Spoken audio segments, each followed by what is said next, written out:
I think we're done. Yep.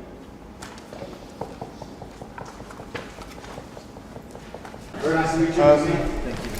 Thank you. Very nice to meet you. Goodbye. It's a very polite staff at the BBC. So Andrew Tate was interviewed by the BBC, and let's just say the interview had mixed reactions. So much so that the BBC actually took down the video only a day after they posted it on their YouTube channel due to the backlash. The video they uploaded was a highly edited version of the real thing that used jump cuts to make the journalist appear like she was being firm and assertive, when in fact that really wasn't the case. Now, I'm no Andrew Tate fan, nor am I too big of a fan of the BBC. What I care about is honest journalism. So in this video, I'm going to use my skills as a body language analyst to uncover the bias shown by journalist Lucy Williamson. Oh, and just a warning, some dark stuff is discussed during the interview, so be warned. So let's take a look. Let's start with the allegations. Have you raped anybody? Absolutely not. Have you trafficked anybody? Absolutely not. Exploited any women for Absolutely money? not. But you have admitted using emotional manipulation to get women to work in the webcam industry for you. No. So let's talk about what you've said yourself then. You have said on the website for your original website for the Hustlers University that you emotionally manipulated women to fall in love with you so that you could get them working in the sex industry for your financial gain. As I said, I have to be very careful with what I say, but let's put it this way. No women are coming out against me and accusing me of doing it. Yes, they are. No, they're not. Yes, they are. No, they're not. Who? There's testimony from the current investigation. The current investigation, other which I women cannot who've discuss, spoken. which I know intimately and you don't, I can tell you right now that the women who are in this case file, there are 2 American women who have been caught already admitting they're lying, and then nobody else is accusing me of anything. Let me read you then what you have said about Sure. what you have done. Sure. You have said, my job was to meet a girl, go on a few dates, sleep with her, get her to fall in love with me to the point where she'd do anything I say, and then get her on webcam so we could become rich together. I don't think that's what I personally said. I think That's that's exactly what no, you said that's on your that's website. that's no. I've never said that. That's something that you found on the internet.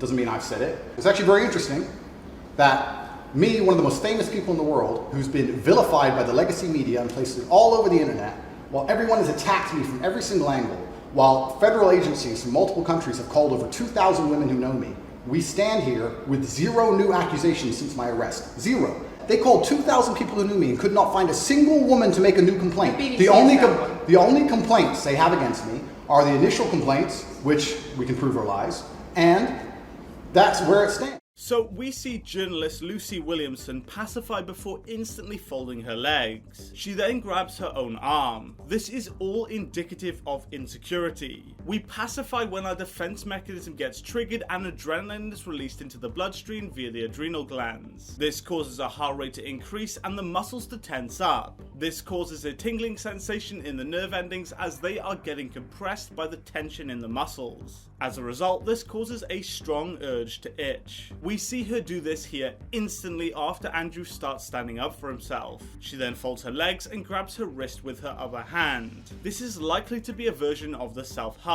By making physical contact with herself, she's actually calming herself down. A study conducted by Len et al. In 2016 found that self-soothing techniques such as physical touch are used by the brain to reduce psychological arousal. It's clear she's experiencing emotional discomfort here, whereas Tate shows no signs of stress. I'm actually such a nice person that The I've never had BBC anyone has come spoken at to somebody since your arrest who says exactly those things, that with you it's all manipulation, there's an ulterior Is this motive Sophie? to everything Is this you've Sophie? done.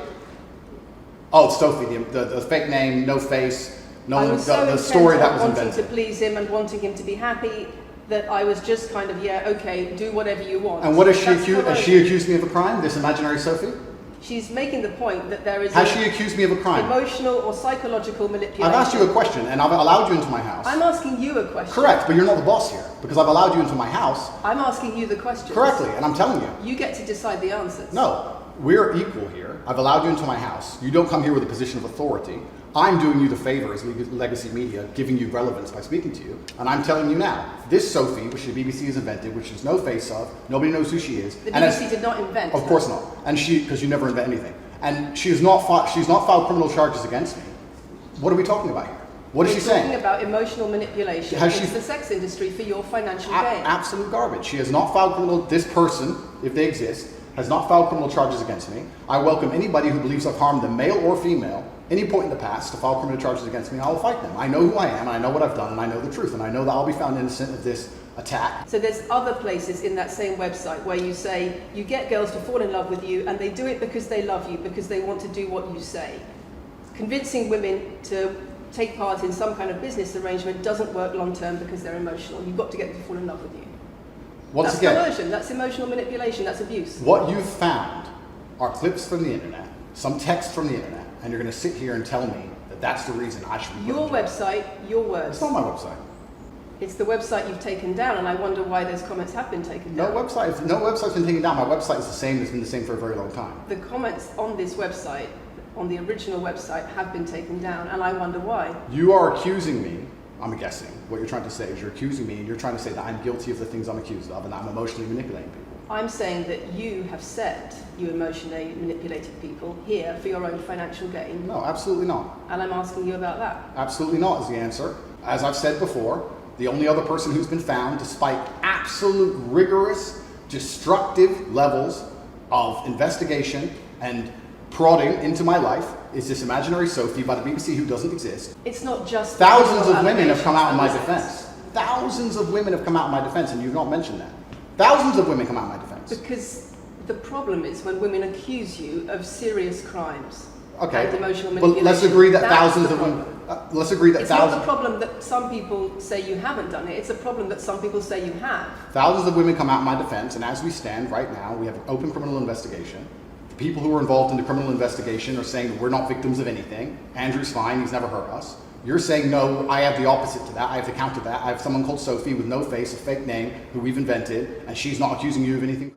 When Tate defends himself and speaks, Lucy constantly pacifies and scratches her arm. This only happens in line with when Tate defends himself. It doesn't happen when she's asking the questions, which is interesting. From this, we can safely say that she's getting stressed when Andrew provides a defense for himself. This is biased journalism. The journalist is getting emotional, likely due to anger, which is a common cause for stress, when he answers her questions in a way that she doesn't like. It's in clear view that the BBC interviewer has her own agenda, and is only there to try and demonize him. She has no interest in impartiality, in letting Andrew tell his side of the story. You've said women's intimate parts belong to their male partner. I said that if a woman marries a man, she takes his last name and traditionally the man gives her away.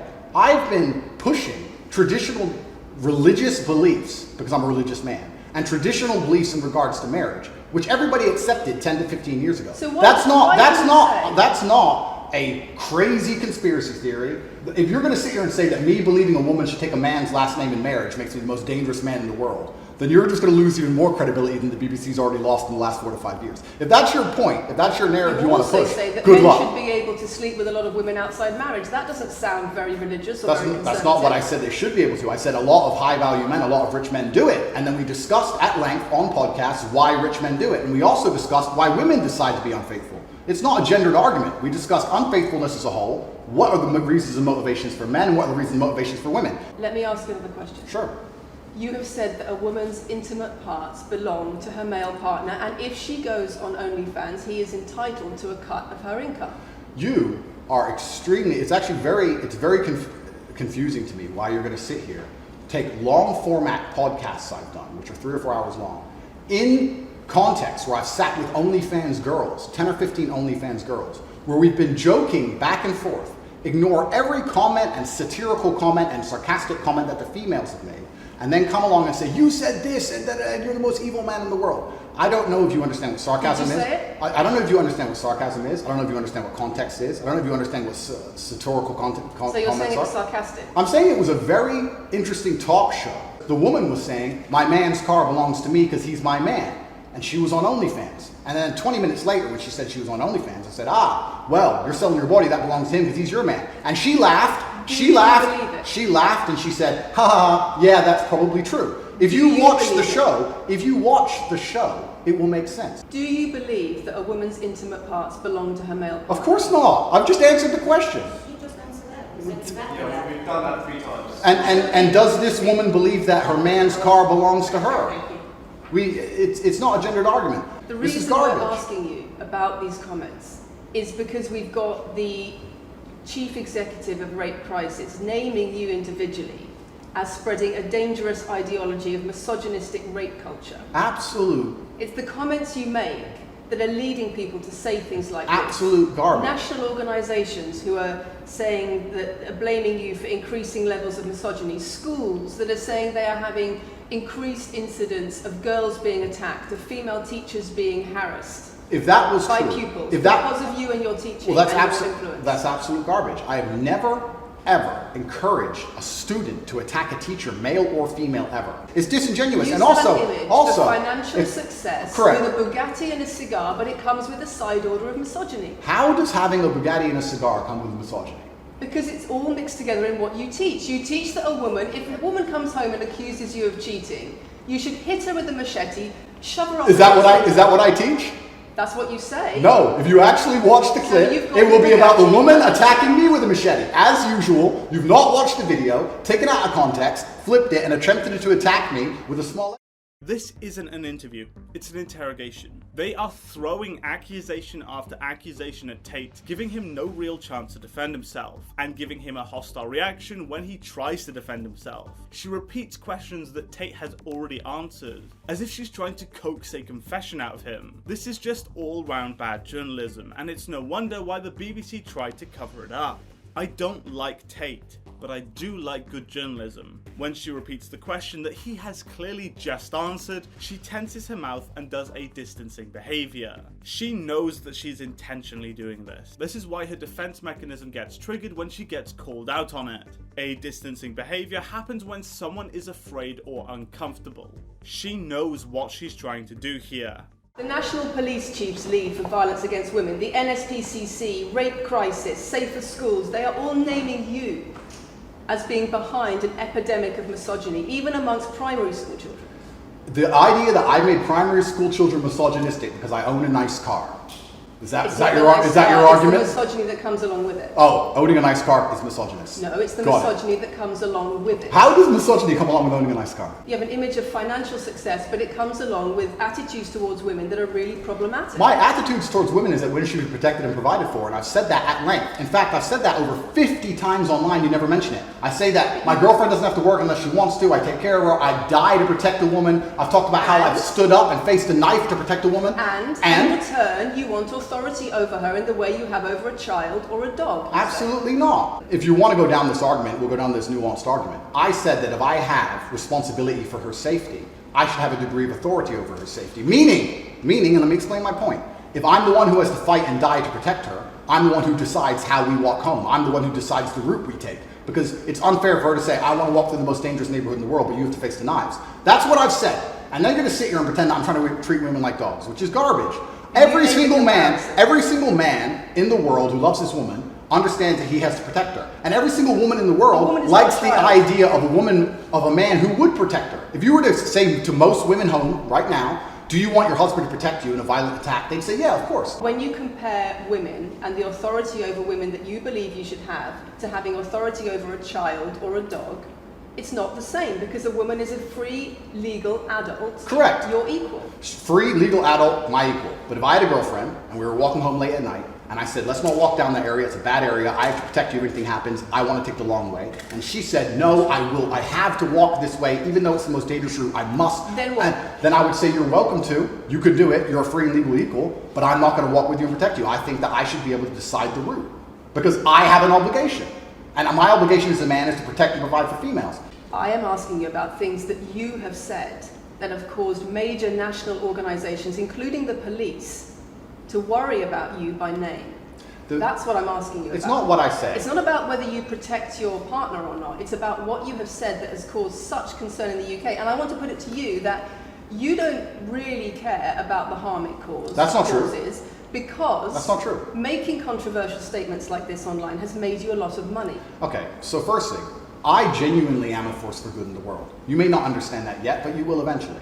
And I genuinely believe I'm acting under the instruction of God to do good things. I'm not interested in damaging the world for money, because if I was interested in damaging the world for money, I could have sold drugs, or I could make rap music and encourage everyone to stab each other like all the drill artists do. Or you could make controversial statements online that attract a lot of followers who you then direct to your website where they pay I could make to jokes. learn how to be Sure, like you. I mean, I could make jokes online. Who doesn't?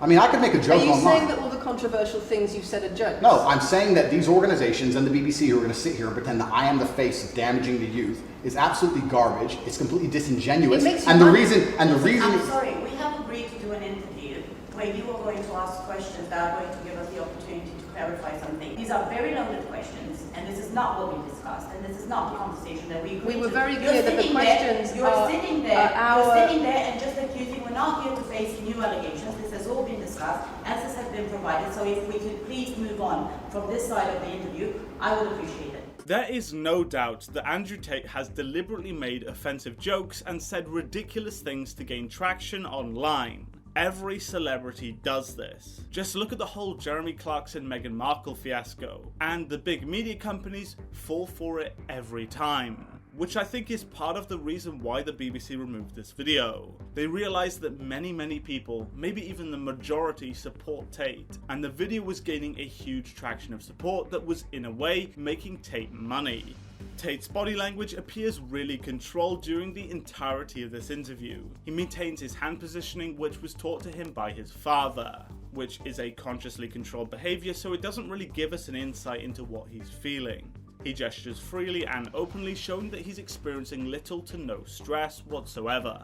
When you make controversial statements, it attracts people to follow you, and then you direct them to your website where they pay you a monthly fee to learn how to be like you. And so the more controversial statements you make, the more money you get. The fact that that's the path you've outlined to one, my online university, and two, my presence on the internet, the fact that you believe that's the path just shows you've done absolutely zero research. Okay, so how many of the people who sign up for Hustlers University come to you through your social media? Genuinely zero research. How many of the people who sign up for Hustlers University come to you through your social media where you direct them to the website? And Lucy, I encourage you to go out there, do some genuine research, watch my videos, of course, watch my videos at length, and truly understand what I'm doing. How many of the people who sign up for Hustlers University at $49.99 a month come to you because they see your social media comments? There's an online school called Hustlers University, which I don't own. I influence for, along with many other influencers, and they sign up for your website, which I don't own. And once again, that's nothing to do with me. And you're going to sit here and say that I made a joke. I made a joke online 4 years ago because a woman said that she owned her man's car, and you made a joke, and that means that you, because you have a Bugatti, are the most misogynistic, dangerous man in the world. This is going down a path of absolute insanity. It's not true. None of this is true. Tate is doing a lot of head tilting here. Now, this is actually a method of sound localization and indicates a great level of focus from Tate. By tilting the head, it puts one ear higher than the other. What this does is it allows the brain to better detect the location of the sound source. The brain measures the tiny delay between the sound reaching one ear and the other to triangulate its location. By tilting, it allows us to measure an extra axis. This is a natural behavior that occurs when someone is hyper-focused, and it's clear that Tate is genuinely trying to listen to what this woman has to say. Why are so many women saying that when their boyfriends start following you, They're not. they experience more control? So many. They experience How many? more abuse? How many? Enough. Well, this is the first time I've heard of it. So, in fact... One is too many. Oh, of course, yeah. So, in fact, I've seen thousands and thousands of comments and have endless emails from women praising the fact that their sons are listening to me, praising the fact that their husbands. The things I'm saying, does it not worry you? It would worry. You're not concerned about it. It would worry me if I was genuinely damaging the world. But for you to sit here and say, Andrew, you've become the most Googled man in the world, you have billions of views, and one woman is now saying that her husband is not the same man she wants him to be, when thousands and thousands of people are saying the opposite. Well, then I would say I've presented you with case after case after case, with quote after quote after quote of people who are genuinely concerned about the impact you're having, and you brush it off as if it's nothing. No, what you have done is come here with an agenda. You've come here with loaded questions. You've come here with things taken out of context. You come here with things that you don't understand are satirical. And then you're going to also sit and say that one woman said that her boyfriend changed when he watched one of your videos. And then I don't know what you expect me to say to that. That's sarcastic and jokes. No. That's how you explain the comments you no, make. for you to sit down. Would you like to apologise for any of them? For you to sit down and for you to sit down. It's fine. No, it's fine. It's easy. For you to sit down and say that one woman said that her boyfriend watched an Andrew Tate video and now he won't do the dishes, or whatever your argument is, and that I'm somehow the worst, most dangerous man in the world because I have a car, is just disingenuous. And I'm enjoying this interview very much because this shows the world. It's great. It shows the world the truth about the legacy media because they beg me for interviews. They beg me. You have been begging me for months. Please, we need to be relevant. And then you come here with loaded questions trying to paint a picture of me, which is completely and utterly false.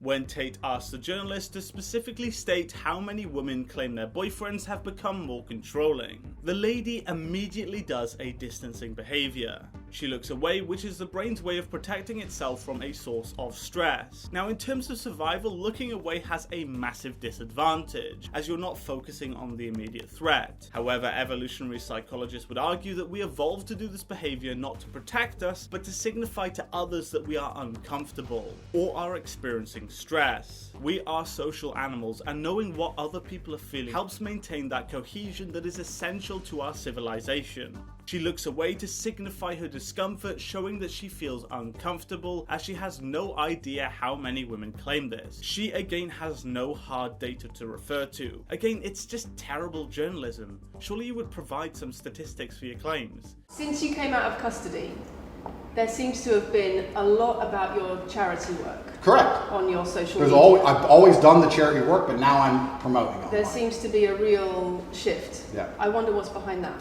Well, I've always done the charity work. I've been doing the charity work for years. I believe that it's my legacy to leave a positive influence on the world, and I've been doing charity work for over 5 years. Post my incarceration, my unfair, unjust incarceration, may I add. Post that, I've made it more clear the charity work I'm doing. But this is, once again, very interesting.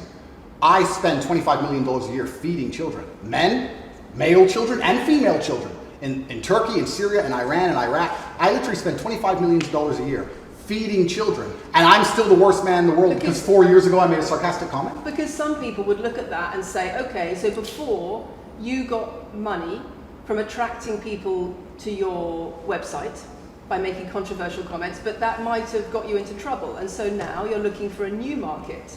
You're looking for a new market of followers who are attracted by a different sort of persona. I've always done the charity work, so that is obviously incorrect. And I have proof that I've always done the charity work. So we can see something interesting here. When Andrew starts talking about his charity work, look at his right leg. It begins to bounce. This is actually a pacifying behavior caused by stress. But if you've watched any of my other videos before, you will know that stress can be caused by both positive and negative emotions. Since he only starts doing this behavior the moment he starts talking about his charity work, it shows that it's strongly related. He does this because he's excited to talk about it and use it to paint him in a good light. Excitement is a form of stress, and he's eager to talk about it, which actually triggers the defense mechanism, causing his muscles to tense up and his heart rate to increase. This then causes him to bounce his leg as a way to vent that buildup of stress. Stress is a scale, and how much you have changes the reaction the body gives off. When women speak out against you online, disagree with what you say, they describe being bombarded with rape threats, with death threats, trolling by your followers. Would you like to say anything to your followers about how to behave in that situation? Absolutely, correctly. I would love to do that. I don't think that anybody who disagrees with me, male or female, should be trolled. I don't think they should be insulted or attacked. I think the ideas should be discussed openly and fairly and maturely. It doesn't matter if a man agrees with me or disagrees with me, or a female. I don't think my followers should come along and attack her, and if my followers are doing that, I'm upset by that. But let's make a very important clarification. That's not my followers. That's the internet. If you were to log into any video game lobby, I don't play video games, and someone were to sit there and say something stupid, they would be trolled with similar comments. That's the unfortunate reality of the internet as a whole. That's nothing to do with me. But I encourage all of my followers to engage in open discourse and be fair and honest and talk in a way which is mature. There's no need to troll anybody, male or female. She is super stressed here, and I'm not entirely sure why. She pacifies by scratching her face, but also does what's called the globus sensation. When we get stressed, obviously our defense mechanism gets triggered and our muscles begin to tense up. This includes the muscles in the throat. When this happens, we get an overwhelming urge to swallow. This is also referred to as a lump in the throat. And she does this here, showing clearly that she's stressed here. Maybe it's because she knows that the interview is not going her way. Don't you think, as the BBC, it would be very interesting to come here and discuss the fact that I was put in a dungeon for 92 days and then locked in house arrest without charge? Don't you think that's a far more interesting conversation than old YouTube snippets? Don't you think that would be interesting? You're here under house arrest because there's an ongoing investigation into rape and human trafficking allegations against you. Correct. I've been incarcerated without charge. And don't you think the rape allegation it's been dropped? Has been incarcerated for. Correct. So I'm incarcerated without charge, and I think that would be a far more interesting conversation. If you actually wanted to do some genuine journalism and investigation, we could talk about the fact that an innocent man who is yet to be charged with a crime has had his liberty deprived of him. And I think that would be a far more interesting angle than talking about me being the most dangerous man in the world. She again tenses her mouth here, showing high levels of stress. Andrew does none of this here.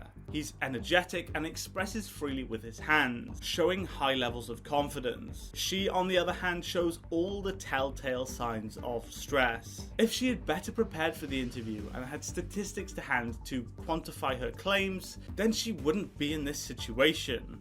All I see here is bad, underprepared journalism. And this question about schools being very worried about your influence. Yeah. Boys in primary school, or boys as young as 11 are quoting you at school, Yeah. attacking girls, refusing to respect female teachers. Yeah. Would you like to say anything about that? I'd like to say a lot. I do understand with my massive influence, and I am now the one of the most influential people on the planet, that I do have to be slightly more careful with things I say. I'm not going to disagree with that. Some of the jokes I made 4 or 5 years ago on a YouTube channel that got 300 views, I would no longer make. Like what? Like the OnlyFans joke, the one you mentioned repeatedly. When she said, "My man's car is my car," and then she said she did OnlyFans, and I said, "What do you sell on OnlyFans?" She said, "My tits," and I said, "Well, those are your man's tits." As a joke, ha ha ha. Everybody laughed. The fact that I could do that on a podcast 5 years ago and only got 300 views, now I understand I'm the most influential man on the face of the planet. I would be more careful with certain things I say. That doesn't mean the things I originally said were genuinely out to harm people. Do you really believe you're the most influential man on the face of the planet? I'm the most Googled person on the planet. Do you believe you're the most influential man on the face of the planet? I'm the most Googled man on the planet. I think we're done. Yep.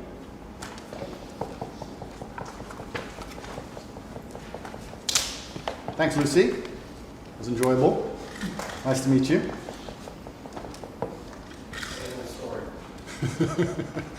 No, it was fun. It was good. I enjoyed it. Very nice to meet you, Lucy. Thank you. Thank you. Very nice to meet you. Goodbye. Very polite staff. This is hilarious. It summarizes the whole interview perfectly. She gets put down by Tate, proving the fact that he is the most Googled man on the planet. She pacifies by rubbing her arm with her hand and exhales strongly, which is another effect of high stress levels. She also rubs her knee and tenses her mouth again, which are all pacifying behaviors. She knows that she's completely lost all credibility during the interview, and that it swung completely in Tate's way. Tate, on the other hand, is ecstatic. He's bouncing his leg like crazy, which is a response to the high levels of stress caused by excitement. This stress is positive and is caused by excitement and pleasure as opposed to a negative emotion, such as anger. He bounces his leg to vent that stress. From this body language alone, we can tell that Tate thinks that he's had an exceedingly amazing interview, whereas the BBC journalist knows that she has had a car crash of a time. Again, I don't condone everything Tate says, and I think he's wrong about a lot of things, but I do value fair journalism. The BBC came to intentionally destroy his name, and it backfired in their face. And the fact that they had to delete the video due to the overwhelming backlash proves this without a shadow of a doubt. So thank you so much for watching this video, guys. If you did enjoy it, please be sure to hit the like button and subscribe for more content, and I'll see you in the next video. Goodbye.